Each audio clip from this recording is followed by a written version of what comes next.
La guerre en Ukraine est-il la cause de l'inflation?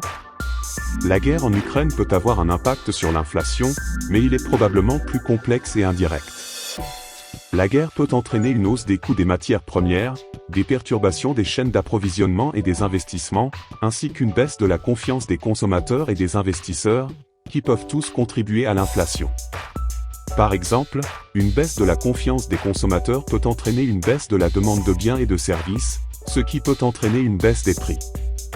Il est important de noter que l'inflation est un phénomène économique complexe qui résulte de nombreux facteurs, et qu'il est difficile de l'attribuer à une seule cause. Il est possible que la guerre en Ukraine ait un impact sur l'inflation dans certaines régions ou secteurs, mais il est probable qu'il y ait d'autres facteurs importants en jeu. Quelle est la cause de l'inflation? Il y a plusieurs causes possibles de l'inflation, mais l'une des principales est l'augmentation de la demande pour les biens et les services qui dépasse l'offre disponible.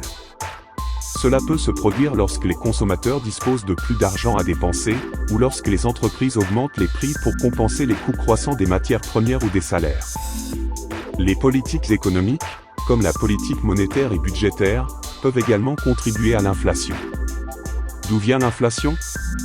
La fin progressive des restrictions sanitaires a en partie provoqué en 2021 un fort rebond de la consommation des ménages. Une reprise économique toutefois largement freinée, quelques mois plus tard, par la politique zéro Covid en Chine, qui a bousculé l'ensemble de la chaîne d'approvisionnement. Et, à partir de la fin du mois de février 2022, l'invasion de l'Ukraine par la Russie a fait peser des pressions supplémentaires sur le marché des matières premières, déjà sous tension.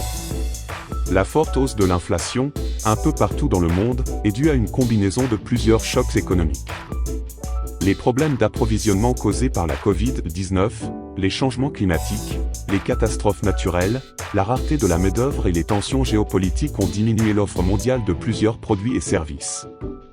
En même temps, la croissance démographique mondiale, la montée de la richesse en Asie, les plans d'aide économique liés à la pandémie et l'accès facile au crédit, surtout en Amérique du Nord, ont fait bondir la demande mondiale. Et ce n'est pas fini. En 2030, près de 3 milliards de personnes auront un niveau de consommation comparable aux 750 millions de personnes qui consommaient le plus pendant les années 2000, soit les Occidentaux. Comment lutter contre l'inflation? Hausser la production alimentaire. Augmenter la production et la productivité. Réorganiser les chaînes d'approvisionnement. Cliquez sur j'aime si vous avez aimé la vidéo et surtout abonnez-vous, merci.